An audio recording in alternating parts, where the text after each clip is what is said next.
నమస్తే. ఇన్నాళ్ళు నన్ను సపోర్ట్ చేస్తూ, ఎంకరేజ్ చేస్తూ మీ ప్రేమని నాకు అందిస్తున్న ప్రతి ఒక్కరికి కృతజ్ఞతలు. అలాగే ఈ వీడియో కూడా ఖచ్చితంగా మీకు ఉపయోగపడుతుంది. లైక్, షేర్ అండ్ సబ్స్క్రైబ్ చేసి మీ సపోర్ట్‌ని నాకు అందించండి. అలాగే ఈ వీడియో పట్ల మీకున్న అభిప్రాయాన్ని కామెంట్ సెక్షన్‌లో కామెంట్ చేసి తెలియజేయండి. ఇప్పుడు వీడియోని చూద్దాం. ఓం శ్రీ గణేశాయ నమః. ఓం శ్రీ విష్ణురూపాయ నమః శివాయ. నమస్కారం అండి. 2024 జూలై మాసంలో ద్వాదశ రాశి వాళ్ళ మాస ఫలితాలు ఎలా ఉందో తెలుసుకుందాం. దానికన్నా ముందు ఈ ఒక మాసంలో అంటే 2024 జూలై మాసంలో గ్రహ సంచారం ఎలా ఉందో తెలుసుకుందాం. అంటే ఏ గ్రహాలు ఏ రాశిలో సంచారం చేస్తున్నారు అని తెలుసుకుందాం.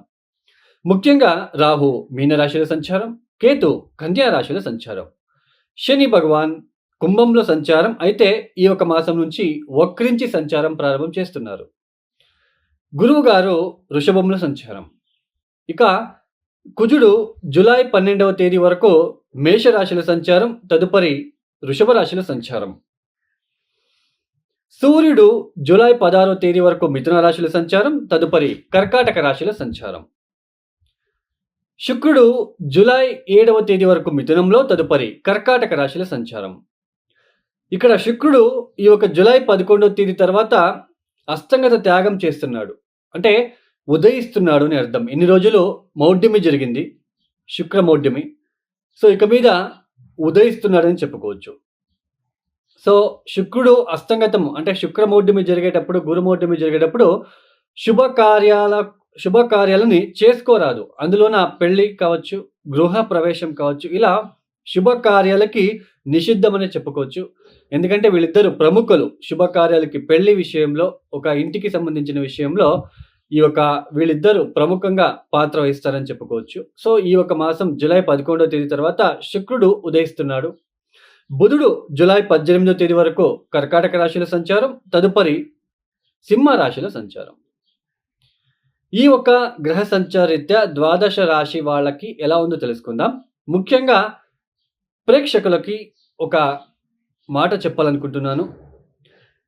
ఇక్కడ ప్రతి ఒక్క వ్యక్తికి కూడా, ప్రతి ఒక్క జీవికి కూడా తన ఒక్క కర్మ నుంచి, అంటే తన ఒక కర్మ ద్వారా వచ్చే ఫలితాలు.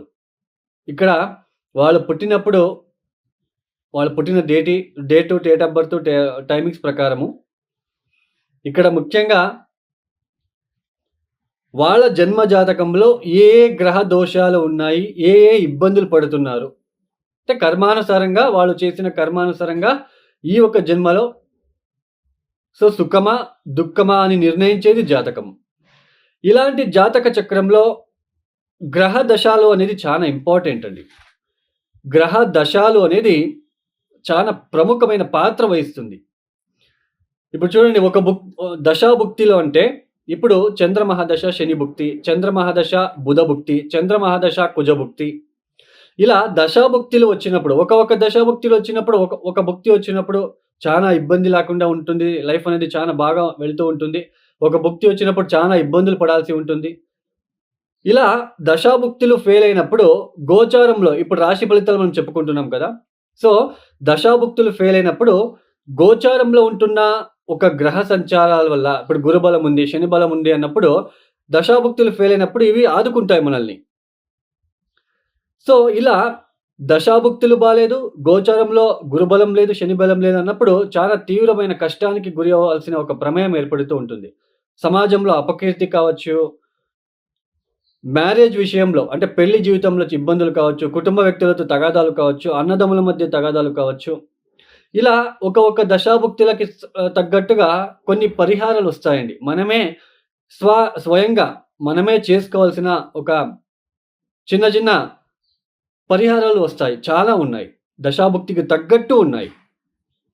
మనం ఏదో ఒకసారి ఒక టెంపుల్‌కి వెళ్ళో, ఒక హోమం చేపించగానే మన కర్మ తగ్గింది అని అనుకుంటే అది తప్పు అండి.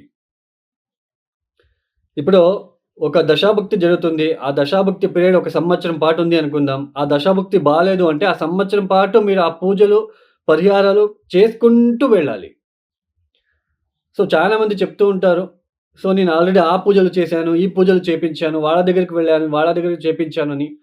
బట్ మాకు తగ్గలేదు. అంటే కొన్ని మీ జాతకంలో కొన్ని గ్రహాలు ఏ స్థానాల్లో ఉన్నాయి, ఏ రాశిలో ఉన్నాయి. ఆ రాశికి తగ్గట్టు మనం పరిహారాలు చేసుకుంటే మాత్రం అది రిలీఫ్ వస్తుంది. సో, ఇది మీకు ఇక మేషరాశి వాళ్ళకి ఈ జులై మాసంలో ఎలా ఉందో తెలుసుకుందాం. ముఖ్యంగా ఈ యొక్క మేషరాశి వాళ్ళకి ఏ గ్రహాలు శుభ ఫలితాలని అందిస్తున్నారు అని తెలుసుకున్నట్లయితే, ముఖ్యంగా ద్వితీయ స్థానంలో ఉంటున్న గురువుగారు, లాభస్థానంలో ఉంటున్న శని భగవాన్, తృతీయంలో ఉంటున్న రవి. అందులోన ఈ యొక్క రవి జులై 16వ తేదీ తర్వాత చతుర్థానికి వెళ్ళిపోతారు. అంటే అర్ధశుభులుగా మనకి శుభ ఫలితాలను ఇస్తున్నారు. అంటే ఇక్కడ పూర్తిగా శుభ ఫలిత ఇచ్చే గ్రహాలు ఏది అన్నట్లయితే ముఖ్యంగా ద్వితీయంలో ఉంటున్న గురువు, తర్వాత లాభస్థానంలో ఉంటున్న శని భగవానుడు. ముఖ్యంగా మేషరాశి వాళ్ళకి ఈ ఒక మాసంలో జులై 17 తర్వాత ఇక్కడ కుటుంబంలో కొన్ని ఇబ్బందులు వచ్చే సూచనలుంటాయి. అంటే ఇక్కడ జులై మనకి స్టార్టింగ్ నుంచేనే మనకి అలాంటివి సిట్యుయేషన్ వస్తూ ఉంటుంది. ఎందుకంటే తృతీయాధిపతి, షష్టాధిపతి అయిన బుధుడు చతుర్థ స్థానంలో సంచారం చేస్తున్నారు. కొంచెం తెలియని ఒక మానసికంగా కొన్ని వేదన లాంటిది, తెలియని ఎవరితోనూ చెప్పుకోలేని ఒక బాధ లాంటిది, ఒక ఫికల్ మైండెడ్ కొద్దిసేపు ఉండే మనసు ఇంకో కొద్దిసేపటికి మారిపోవడం లాంటిది, ఇంట్లో కొన్ని తగాదాలు లేదా ఇంట్లో కొద్దిగా అన్‌హ్యాపీనెస్, కొద్దిగా అసంతోషకరమైన వాతావరణం అప్పుడప్పుడు రావడం లాంటిది. తర్వాత ముఖ్యంగా తల్లితో కొంచెం ఇబ్బందిగా ఉండడానికి అవకాశాలు ఉంటాయని చెప్పుకోవచ్చు. తర్వాత ఎడ్యుకేషన్ చేసే వాళ్ళకి కూడా, అంటే విద్యార్థులకి కూడా కాస్త చిన్నపాటి ఇబ్బందులు వచ్చే సూచనలు, ఆరోగ్యపరమైన ఇబ్బందులు కావచ్చు. ఇలా ఏదో ఒక ఇబ్బందులు మీకు సతమతం చేస్తూ ఉంటుంది. సో, మొత్తానికి ఈ యొక్క మేషరాశి వాళ్ళకి కాస్త చతుర్థ స్థానంలో ఉంటున్న కొన్ని గ్రహాల వల్ల కాస్త ఇబ్బందులు తప్పవండి. అయితే ఈ ఒక ద్వితీయంలో ఉంటున్న గురువుగారు, తర్వాత లాభస్థానంలో ఉంటున్న శని వలన కొద్దిగా ఊరట కలిగిస్తూ ఉంటుంది.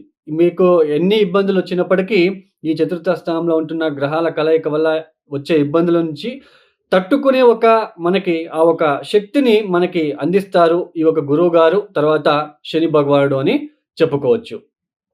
తర్వాత ఇక్కడ ఆకస్మికంగా ఆర్థికపరమైన విషయాలు మనం తెలుసుకున్నట్లయితే, ఆర్థికంగా అయితే ఎటువంటి ఇబ్బందులు ఉండవు.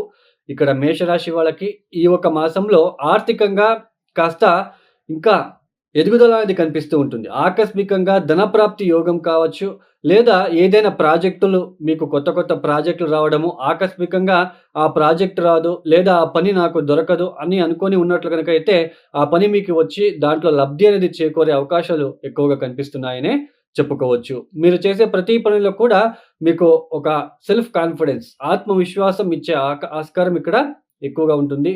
తర్వాత ఇక్కడ ద్వితీయ స్థానంలో ఉంటున్న కుజుడు జులై 12వ తేదీ తర్వాత ద్వితీయానికి వెళ్లి సంచారం చేస్తున్నారు. సో, ఫుడ్ విషయంలో, అంటే ఆహారం తీసుకునే విషయంలో కాస్త జాగ్రత్తలు వహించండి. ఎందుకంటే కుజ, గురువుల ఒక కలయిక రోహిణి నక్షత్రంలో ఇద్దరు కలిసినప్పుడు కొద్దిగా ఫుడ్ విషయంలో కొద్దిగా జాగ్రత్తలు తీసుకుంటే మంచిది. మొత్తానికి ఆర్థికపరమైన విషయాల్లో మీకు చాలా బాగుంటుంది. ఉద్యోగం విషయంలో చాలా బాగుంటుంది. ఇంక్రిమెంట్లు, ప్రమోషన్ లాంటివి రావడానికి కూడా ఆస్కారం ఉంటుంది. తర్వాత గృహ మార్పిడి చేసుకోవాలనుకున్న వాళ్ళకి కూడా కాస్త మంచి ఫలితాలు వచ్చే సూచనలు కూడా ఉంటాయి. తర్వాత మీకు సమాజంలో కాస్త గుర్తింపు రావడానికి, తర్వాత మీ మాట విలువ పెరిగి మీకు కొంచెం మీ మాట అందరికీ, అంటే మీరేదైనా ఒక మాట చెప్తే అది వినే రకంగానే ఉంటుంది. మీ మాట ఇతరులకి నచ్చుతుందనే చెప్పుకోవచ్చు. ఇలా మంచి పాజిటివ్ వైబ్రేషన్ రావడానికి అవకాశాలుంటాయి. తర్వాత 6వ స్థానంలో ఉంటున్న కేతువు కూడా మనకి కాస్త శుభ ఫలితాలనే ఇస్తున్నారు.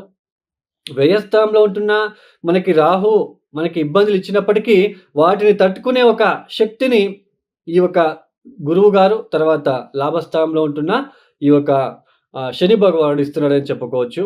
అంటే కొద్దిగా వ్యయస్థానంలో రాహు ఉన్నప్పుడు ఖర్చులు ఎక్కువ అవ్వడము, కొద్దిగా చెడు స్నేహాలు చేసుకోవడం లాంటిది, ఇలాంటివి మీ చుట్టూ కూడా మిమ్మల్ని ఎప్పుడెప్పుడు మిమ్మల్ని ఇబ్బంది పెట్టాలా అని ఉన్న వాళ్ళ సంఖ్య పెరుగుతుంది. ఎందుకంటే వ్యయస్థానంలో రాహు ఉన్నప్పుడు ఇలాంటి సిట్యుయేషన్ ఏర్పడుతూ ఉంటుంది. చెడు సంఘాల వల్ల డబ్బు నష్టం అవ్వడము, ఇలాంటివి జూజడం ఆడడం వలన కూడా డబ్బు నష్టం చేపిస్తాడు రాహువు. మొత్తానికి మేషరాశి వాళ్ళకి కాస్త శుభ ఫలితాలు ఉన్నప్పటికీ ఈ యొక్క చతుర్థ స్థానంలో ఉంటున్న కొన్ని గ్రహాల కలయిక వల్ల కాస్త మానసిక ప్రశాంతత కాస్త తగ్గే అవకాశాలు అప్పుడప్పుడు కనిపిస్తూ ఉంటుంది. తల్లితో కొన్ని విభేదాలు, తల్లికి ఆరోగ్య సమస్యలు కావచ్చు. ఇలా చిన్నపాటి విభేదాలు ఇబ్బందులు కూడా వచ్చే సూచనలుంటాయనే చెప్పుకోవచ్చు. ఈ మేషరాశి వాళ్ళు తప్పనిసరిగా ఈశ్వరుడికి లేదా కాలభైరవేశ్వరుడికి కొబ్బరి బొండం నీళ్ళతో అభిషేకాలు చేయించుకోవడానికి ప్రయత్నం చేయండి. ప్రతిరోజు ఆదిత్య స్తోత్ర పారాయణం చేసుకోండి. తర్వాత అప్పుడప్పుడు దత్తాత్రేయ వారి ఆరాధన మీకు చానా శుభ ఫలితాలనిస్తుందనే చెప్పుకోవచ్చు. ఈ యొక్క వీడియో మీకు నచ్చితే లైక్ చేయండి, షేర్ చేయండి, సబ్స్క్రైబ్ చేసుకోండి. సర్వే జనో సుఖినో భవంతు. ధన్యవాదములు.